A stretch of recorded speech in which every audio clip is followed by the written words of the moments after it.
Right. Good afternoon, guys. We'll be starting with mutation. Right. One of the very interesting topic. So usually, number mutation change in your nucleotide sequence. So usually, நம்மளோட DNA molecule இருக்கு அப்படினா we know DNA is made of nucleotide sequence. இந்த nucleotide sequenceல ஏதாவது one or two nucleotides change ஆயிருக்கிறது. It could be substitution, it could be addition, or it could be deletion. Different types of mutations நம்ம பார்க்கிறோம். First of all, இந்த mutation எதனால வருது? How do we get mutated? Mutagenic agents. இப்போ யூசுவலாக நம்மளுக்கு mutations நடக்குது அப்படின்னா either it could be induced mutation or it could be spontaneous mutation. இப்போ say spontaneous mutation இருக்கு அப்படின்னா it could be spontaneous or induced.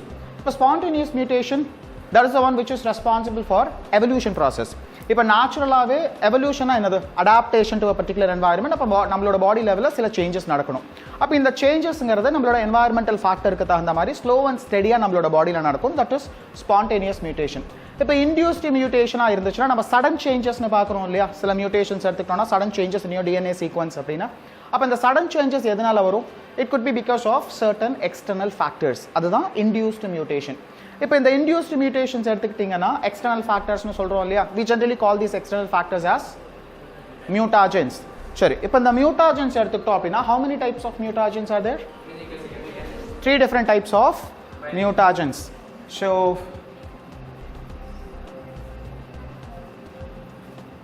right, so இந்த mutagens நம்ம மூணு வகையா கிளாஸிஃபை பண்ண முடியும். physical,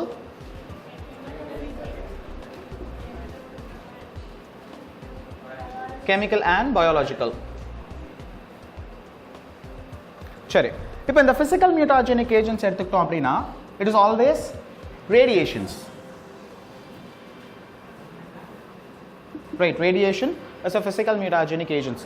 Chemical mutagenic agents எடுத்துக்கிட்டோம்னா we have thousands and thousands of chemical molecules that can cause mutation.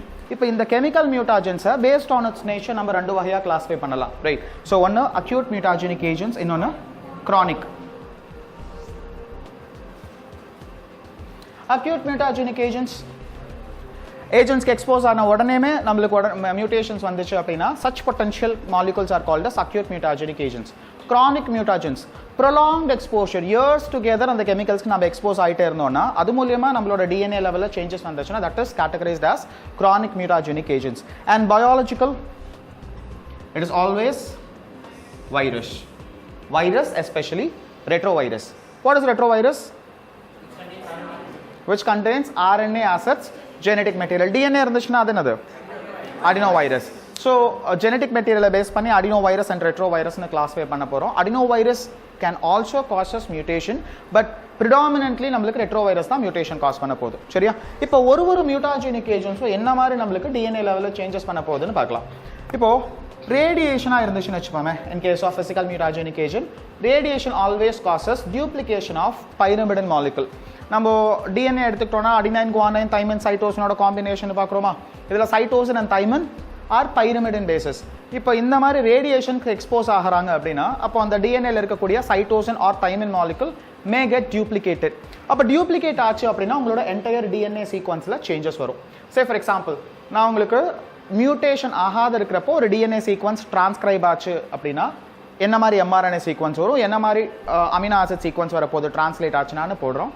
And similarly, physical mutagenic agents க்கு expose ஆகிறப்போ என்ன மாதிரி சேஞ்சஸ் வரப்போகுதுங்கிறதையும் நம்ம இப்போ செக் பண்ணி பார்க்கலாம். சரியா? இப்போ சே for example,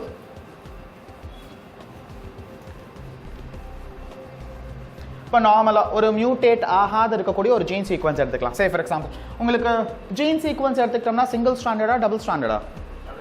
it is always single standard. Right, நம்மளோட டிஎன்ஏ டபுள் ஹெலிக்ஸ் இருக்கா?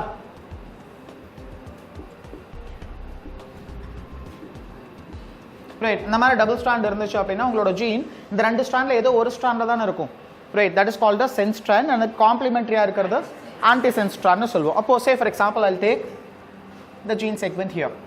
ரைட், அப்போ இங்கே இருக்கக்கூடிய ஜீன் செக்மெண்ட் நம்மளுக்கு எக்ஸ்பிரஸ் ஆக போகுதுன்னு வச்சுக்கோமே. For example, I'll just take this gene sequence as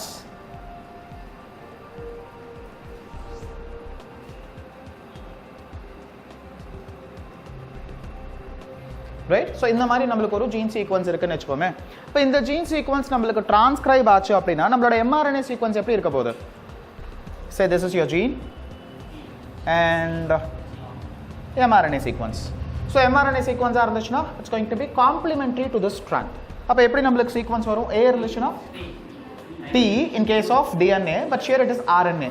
So it is supposed to be uracil C G U A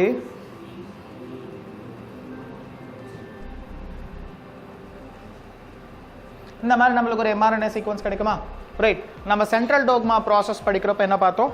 ஒரு mRNA sequence இருக்கு அப்படின்னா அந்த mRNA sequenceல இருக்கக்கூடிய மூணு nucleotides சேர்ந்துச்சுன்னா we call it as a codon and each codon codes for a specific amino acid. அப்போ இந்த மூணு nucleotide இருக்கக்கூடிய கோடான் இருக்குன்னு வெச்சுப்போமே. say for example this is your codon sequence. இப்போ இந்த mRNA sequence நம்மளோட எண்டோபிளாஸ்மிக் ரெட்டிகுலம்ல போயிட்டு டிரான்ஸ்லேட் ஆகுமா இந்த presence of ribosome? அப்படி டிரான்ஸ்லேட் ஆச்சுன்னா நமக்கு புரோட்டீன் சீக்வென்ஸ் கிடைக்கும். what will be the protein sequence? UCG இருந்துச்சுன்னா அங்க என்ன அமினோ ஆசிட் சப்ஸ்டிட்யூட் ஆகும்? just check with your codon box. சொல்லுங்க பார்க்கலாம், இந்த கோடான் சீக்வென்ஸ்க்கு என்னென்ன கரஸ்பாண்டிங் அமினோ ஆசிட்ஸ் வரும்? in case of UCG it is serine.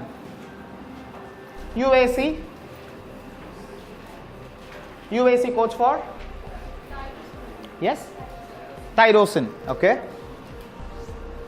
GUA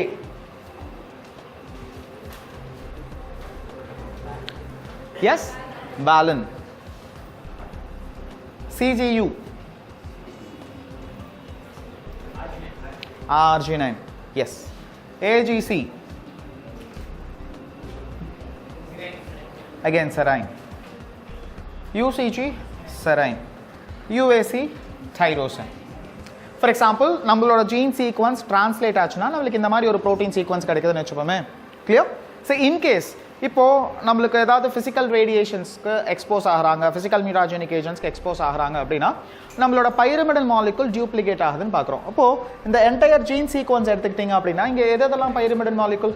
say this is a pyrimidin, this is a pyrimidin, this இதெல்லாம் pyrimidal molecule இல்லையா? இந்த pyrimidal molecule duplicate ஆகலாம். இந்த duplication process எடுத்துக்கிட்டீங்கன்னா the entire gene sequenceல இருக்கக்கூடிய எவ்வளவு number of pyrimidins வேணாலும் duplicate ஆகிறதுக்கான possibilities இருக்கு. it totally depends on the intensity of exposure. எவ்வளவுக்கு எவ்வளவு expose ஆகறாங்களோ அவ்வளவு தூரம் நமக்கு வந்து duplicate ஆகிறதுக்கான possibilities இருக்கு. I'll just take two nucleotide sequence. சரியா, நான் இங்க ரெண்டு nucleotide மட்டும் duplicate ஆகற மாதிரி போட்டுக்கிறேன். say for example I'll just take this thymine and this cytosine. இந்த ரெண்டு இடத்துலயும் நமக்கு pyrimidin duplicate ஆகுதுன்னு வெச்சுப்போமே. for example அப்ப நம்மளோட mutated gene version எப்படி இருக்க போகுது? right, adenine guanine cytosine adenine thymine. instead of 1T and the thymine molecule has been duplicated. so அந்த duplicated version நான் வந்து lower caseல represent பண்ணிக்கிறேன். சரியா? so we have G C A T G C and again another C has been duplicated.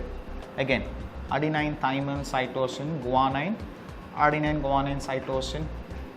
so this is your gene sequence. இது mutation ஆகிறதுக்கு முன்னாடி இது mutation ஆனதுக்கு அப்புறம். இப்போ mutate ஆறப்ப என்ன இருக்கு? நமக்கு ரெண்டு ரீஜன்ல mutations நடந்திருக்கு இல்லையா? ரெண்டு ரீஜன்ல it has been duplicated.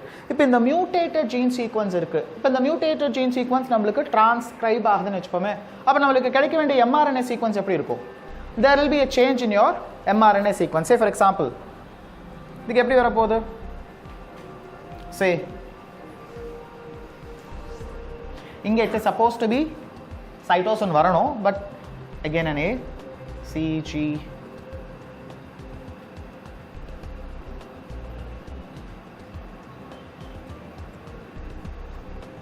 so இந்த மாதிரி நமக்கு ஒரு mRNA sequence கிடைக்குமா? clear? and again மூணு nucleotides சேர்ந்துச்சு அப்படினா it is a codon that will get translated. say for example UCG UAA CGU ACG. so இந்த மாதிரி நமக்கு ஒரு codon sequence கிடைக்குதுன்னு வெச்சுப்போமே. for example if it is going for translation process, அப்ப translation process நடந்துச்சுனா நமக்கு கிடைக்கக்கூடிய protein எப்படி இருக்க போகுது? UCG serine, UAA stop codon. right, அப்ப stop codon mRNA sequenceல இருந்தா என்ன ஆகும்? the process will be terminated. right, நம்மளோட mRNA ல எதெல்லாம் stop codon? UAG UGA UAA இந்த மூணு கோடான் வந்துச்சு அப்படினா நம்ம ஸ்டாப் கோடான்னு சொல்லுவோம். அப்ப mRNA ல இந்த ஸ்டாப் கோடான் வந்துச்சுனா this process has to be terminated. அப்ப இதோட உங்களுக்கு இந்த process terminate ஆயிடும். அப்போ நமக்கு ஃபார்ம் ஆக வேண்டிய புரோட்டீன் ஃபார்ம் ஆச்சா? நோ. அப்போ இந்த ப்ரோட்டீன் என்ன ஃபங்க்ஷன் நம்மளோட பாடியில் நடத்தணுமோ அந்த ஃபங்க்ஷன் நம்மளோட பாடியில் நடக்காது. கிளியரா? So this is of your physical mutagenic agent is going to impair your system.